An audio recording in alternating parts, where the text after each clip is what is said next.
Hi, this is going to be a daily experience video. There was a Grace conference yesterday in Hungary. One of the biggest churches in Hungary organized Grace. They are a Grace conference, and it is so great that some of the big pastors start to preach on Grace, and I also um, tweet about Grace as a little bird, but I'm just a young girl. But there are people now in Hungary, with decades of pastoring history, who start to stand for the message of grace, which is kind of cool. So I was super tired. I was right after a 24-hour worship set, so I was like, I will sleep through that day. I won't go anywhere. And even if I wasn't that sleepy, I have enough things to do. And I woke up in the morning at 11 a.m. and I felt like I must go to this conference. It's not like God tells me so. I really feel like going there. I want to dance. They have this jazz kind of worship, and I just haven't heard it for a long time, and I was like, I want to go there to dance. And this is how spiritual it was. I really felt like going there, and I was started to overthink, oh, is it God who wants me to go there? And then oh, if I really want to go there, why couldn't I? It's just a reminder, you shouldn't over spiritualize everything. So I went there, and right away I met some old friends and ministry friends and all kind of people I really love. So we just gathered and we just started to dance together. And it is a great deal for me because I have a history of depression and suicidal thoughts and that kind of thing, and self-hatred and all of that, insecurity and anxiety. So I was never free to express myself or enjoy my body and all of that.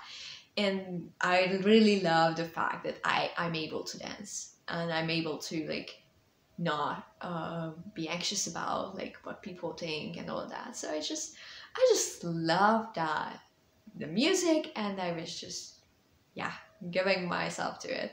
And I wasn't particularly worshipping. I was just having fun. Of course, it all happens in God, so I don't have to give a specific attention to God for me to enjoy Him, or especially not for Him to be present. So I was just having fun, and my expectation for the event was that it will be great to listen to to see that the kingdom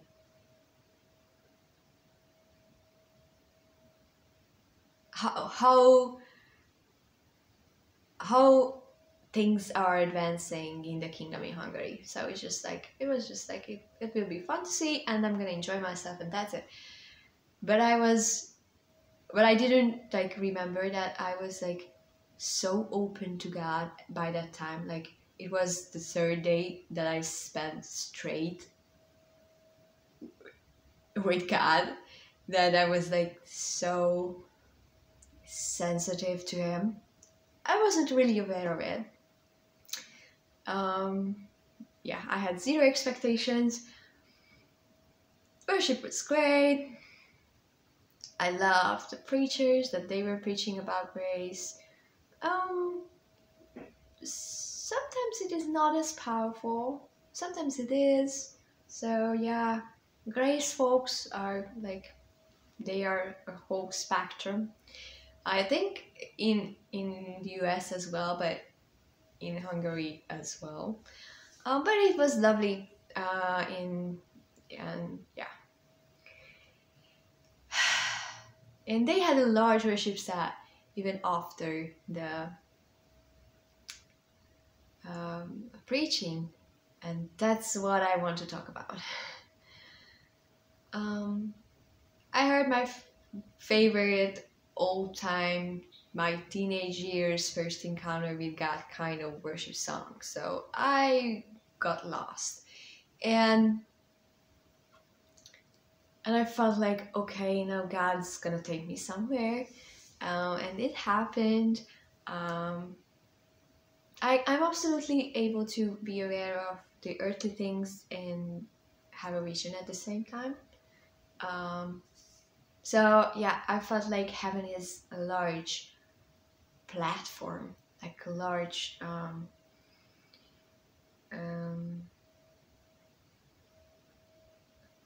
auditorium, and but only the middle, the stage, is visible, and that's where I was with the Father. These days I see the Father quite often. Um, I have this like being in the Father's house kind of experiences when I'm just with the Trinity with somewhere. And this was so again. And we were dancing. I'm a terrible dancer, but it was like the Father was a cool old man, like dressed cool and looked great, but he was also like kind of old. Of course, it's just an image of him, so it just don't like fight with me that Father is not like that. It's just the picture in his photo album, what I saw, but it was still real. We were dancing, and he was close, and at one time our faces touched as we were like dancing, and it was amazing. And the whole stadium was like, I didn't really see them, but I knew they were there, and they were like singing praises to us, which is kind of scandalous. But I was with him, and I was getting praised. And I asked him, like, what is this for? And he said, we are celebrating you. This is a celebration of your healing. In the last couple of days, I was thinking, I feel like I'm a normal human being now. Like, with all the struggle with mental health issues, I feel like, I'm the girl I was dreaming of a couple of years ago. Who is that free, who is that artistic, who is that expressive, who is that talkative and social and able to like give things away and bless people and all that. So it just hit me that I'm the girl I wanted to be. It's not just like it's not that I reached like everything. It's just what I thought was barely possible a few years ago. Now it's my reality, and now I have a way higher perspective of how wide liberty in God can be. So now I know that there is so much greater freedom available in God. So it's not like I reached everything, but I reached what I was dreaming of a few years ago. And yeah, it was great to like celebrate that. And it was important for the Trinity to celebrate it with me. So sometimes I saw Holy Spirit and Jesus as well on the stage. Sometimes Jesus looked like the Father and the Father looked like Jesus, and they were like shifting shapes. And there was one point when I really loved the worship and I really wanted to like sing out. And the Father said, no, this time it is me who is singing to you. And I was a bit like embarrassed about it. And all of heaven and the Father was singing to me the very same worship songs that were going on. And they were scandalous, like, yeah, you are holy, you are perfect, everything is yours, that kind of songs, like really worshiping worship song. And I was like, oh, yeah. And he said, if you don't allow me to worship you, you don't understand me. Jesus says, there is no point of me coming if you don't allow me to do that. As I told to Peter, if you don't allow me to wash your feet, we have nothing in common. There's no relationship. It's like it's not like I lose anything if I don't allow him. It's just I don't experience it. So yeah, he was strict about it. I was not allowed to worship. It was his time to love on me. And yeah, all of heaven was singing how holy and perfect I was. And all of heaven was celebrating me with the Father.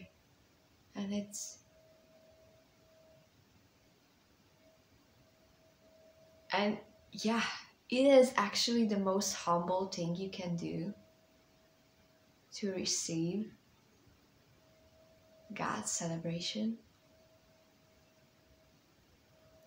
We always want a separate identity from God. Oh, I'm not as holy as you. I'm not just like you. And God says, you are exactly who I am and what I am. And there is no difference between us. You are not different than I am. You are same. You are equal. And we always kind of afraid of this notion that we are him. It's not like I have my separate throne in heaven and I'm the other God next to God. No, I am in that one and only God, but I am absolutely him. You can say you're part of him, but it's not correct either. And I felt like he said, you are arguing down there. You are arguing about like believing a fraction of this reality that we are the same. And you construct differences between us and delays and distances to avoid controversy and misunderstanding, and you miss out on the glory of God.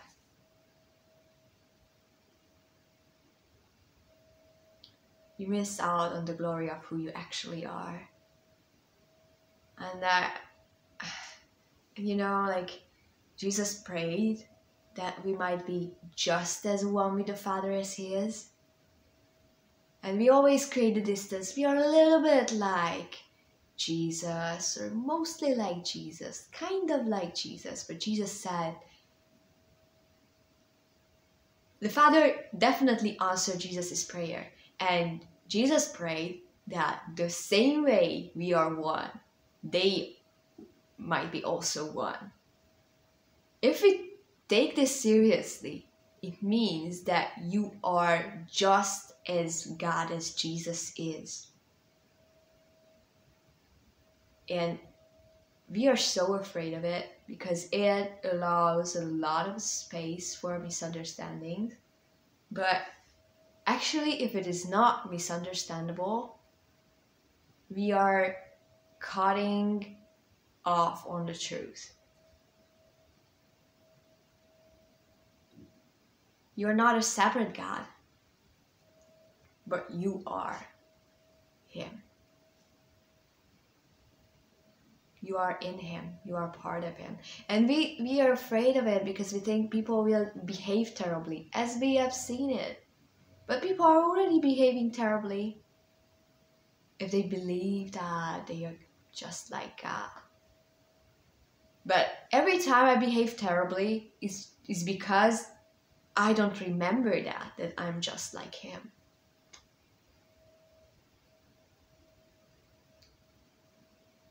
So right at the time when I'm rude to people, It is not because I'm thinking like, oh, I'm God, I can treat you like that. It happens because I actually I have forgotten that I'm just like him. Jesus was completely aware that he was one with God. And was he condescending and rude? He was sarcastic to religious folks, but he was humble and he was love. So you knowing that you are just like him will result in service and love. So actually, the very fact that we are running away from this God identity makes us unable to act the nature of God out. Yeah. So God was saying with whole creation, and when we are one with God, and when He receives worship, you are still not somewhere else. You are still in Him, and you can sense all the worship He receives. And I was being worshipped like the Father is worshipped. It sounds terrible, I know. It's not like I'm special and I got this special treatment in heaven. It's like about everyone. Like you are also on that stage, just you and the Father, and you are receiving all of worship. So the story is not about me being special and having this experience. It's about like, this is how God thinks of you and actually everyone, like the homeless person down the street. And He wants to like shower everyone with His love, like as if you were the only one, and grab you out of the crowd and make you the very center of God's existence and give all of the appreciation and celebration to you. And slowly I'm getting close to the idea that I'm worthy of it. I never thought I'm worthy of any kind of special attention. Like if the people were like tolerating me, I was feeling safe, and that was all I ever wanted. Like feeling safe by being not noticeable at all. And it's like, oh, I'm being noticed and I'm being like cheered on.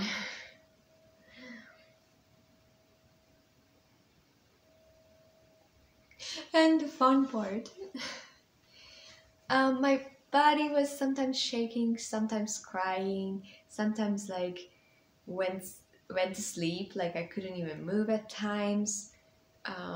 It's funny, like I can decide that I could make the efforts to make my body moving again, but it feels like a distant idea and you don't do it.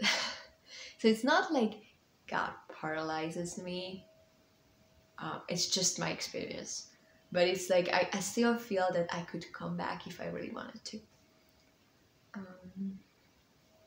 But I don't really feel like making that much effort. Like coming out feels like a lot of effort. And I'm like, oh, I don't have that.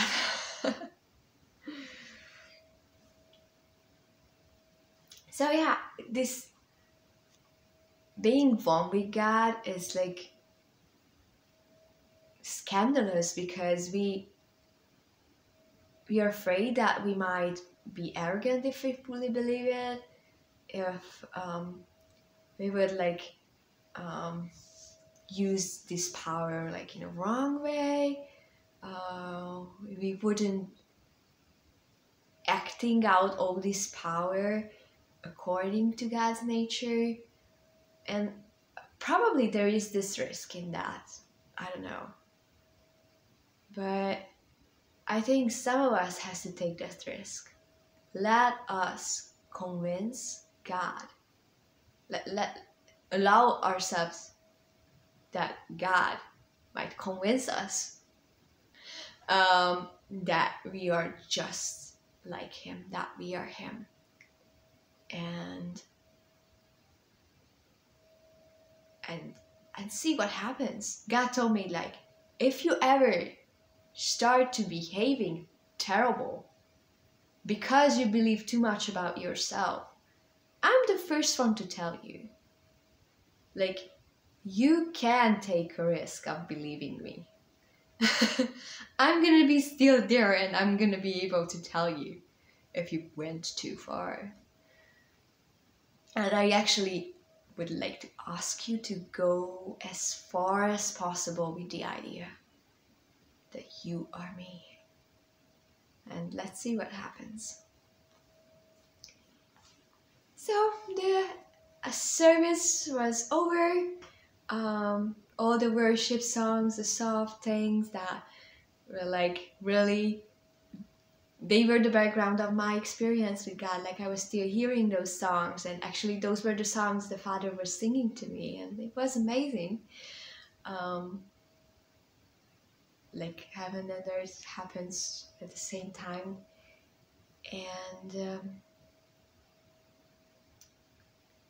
And they were over, and they wanted to finish with a fast, jumpy song. And I'm learning not to get frustrated with it. But it's like, oh, I had my nice experience. I don't want it to be ruined by something else. And now I'm okay with that. God said, like, heaven is about surrender. We are all surrendering to one another. This is an endless circle of surrendering to one another. This is what heaven is. When I'm singing, I'm surrendering myself to you. And I'm surrendering to them when they want to sing that song. And I'm going to make you experience me anyway. So I'm learning that I don't have to, like, hold on to my experiences. Like, as Paul writes about Jesus, that Jesus was not, like, holding on or grasping to his divinity. So it's like, yeah, when I receive great things from God, I don't have to, like, hold them tight. It's just, if I'm ready to, like, receive something from God, I'm gonna receive it anyways. I don't have to, like, manage it in any way. Yeah, now I'm getting that freedom as well, which is great. It is great not to get frustrated at Christian events. This is a great spiritual gift. So they started to sing a jumpy song, and I was like, okay, if that place is about surrender, let's dance again, have fun. And as I was starting to dance, I heard the lyrics of this song, and it knocked me out. The lyrics of the song was, I was shaking when I entered the throne room. And right at this very moment, I felt like it's over for me. This is the lyrics.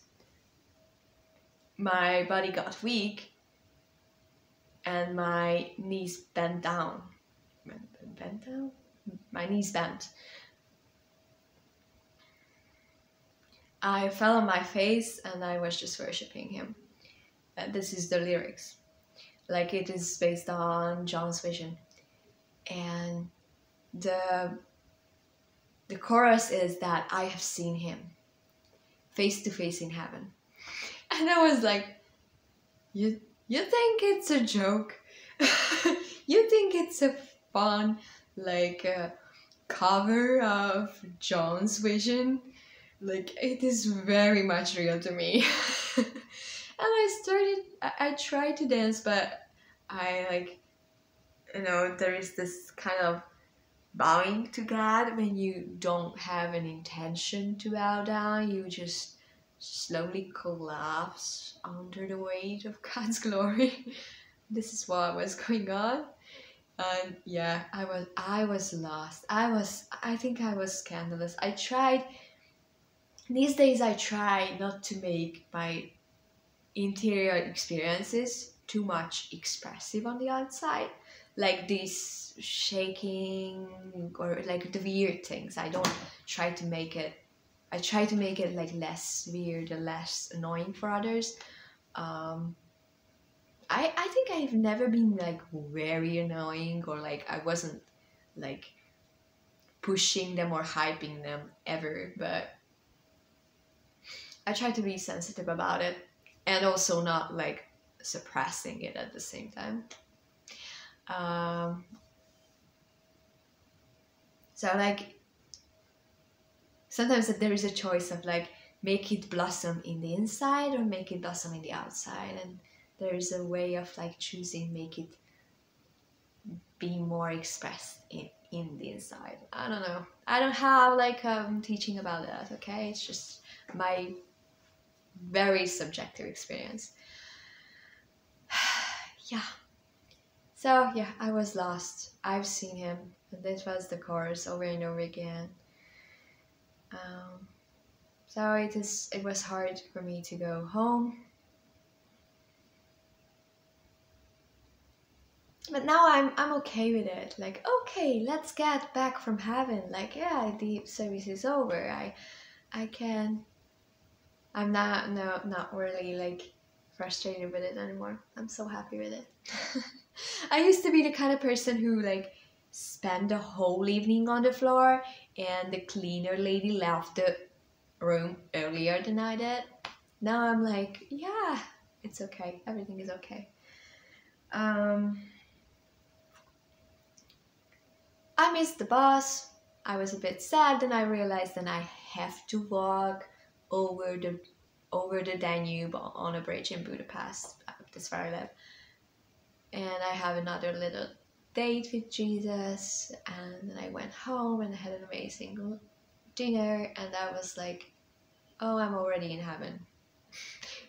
A spiritual guru once said, as a joke, that what if it is already heaven and you are ruining it? And I don't mean it, and it did not even he was meaning it, but it's so fun. Like, what if we already knew that we are in heaven, so that when we are in heaven, we realize that we have never been anywhere else? Yeah. So it was amazing, and anything I received, I want to give it to you, but God has prepared a lot of things just for you, so you don't have to receive mine. You can receive what's specifically yours, but if there's anything I can like import to you from that, I ask God to give it to you. Receive it. In Jesus' name, amen.